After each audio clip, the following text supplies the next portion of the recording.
অল্প সময়ের মধ্যেই চিকিৎসার জন্য বিদেশে যাবেন বিএনপি চেয়ারপারসন বেগম খালেদা জিয়া।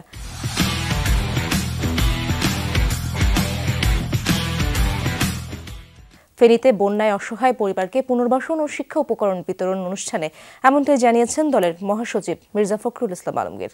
তিনি বলেন, শেখ হাসিনা সহ যারা গণহত্যা চালিয়েছে তাদের অবশ্যই বিচার করতে হবে, তবে আওয়ামী লীগ নিষিদ্ধ হবে কিনা তা জনগণই ঠিক করবে। বিএনপি রাজনৈতিক দল হিসেবে বিএনপি কাউকে বাধা দিতে পারে না। একই সাথে জুলাই অভ্যুত্থানের মাধ্যমে তৈরি হওয়া ঐক্য যেন কোনোভাবে বিনষ্ট না হয় সে ব্যাপারে সবাইকে সজাগ থাকার আহ্বান জানান তিনি। আশা করেন জঞ্জাল সাফ করে দ্রুত নির্বাচন দেবে অন্তর্বর্তী সরকার।